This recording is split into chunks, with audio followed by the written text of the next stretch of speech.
سلام، من مهسا هستم و اومدم آموزش ترامیسو بهتون بدم.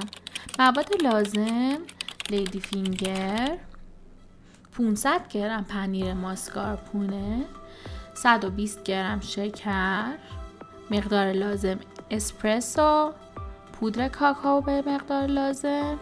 بچه من اینجا 4 تا بهتون تخم مرغ نشون دادم ولی از 6 تا تخم مرغ استفاده کردم. اولین کاری که میکنم اسپرسو رو میگیرم و بعد تخم مرغ رو میشکنم و با نصف شکر میکس میکنم توی استند میکسر و حتما باید رنگ تخم مرغ توی استند میکسر رنگش از سرد پررنگ به سرد کم رنگ تبدیل بشه.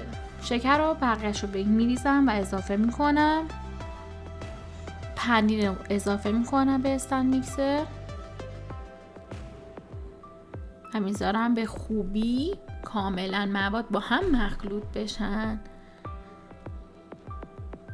وقتی مواد مخلوط میشه یک زرد خیلی روشن به همون میده و وقتی که دستگاه رو خاموش میکنیم حالت خامه‌ای به همون میده. وقتی خاممون آماده شد کف ظرف پیرکسمون دونه دونه لیدی فینگرامو آغشته اسپرسو میکنم و ته ظرفم میچینم. بچه‌ها اگه شما دوست داشتین میتونید از قالبای کمربندی استفاده کنین ولی من اینجا از قالب پیرکسی استفاده کردم و به دلخواه خودم پودر کاکائو رو توی هر لایه اضافه کردم.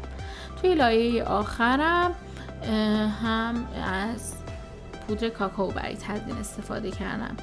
مینیموم باید 1 ساعت و مکسیموم 3 ساعت توی یخچالمون قرار بگیره و بعد بتونیم سروش بکنیم.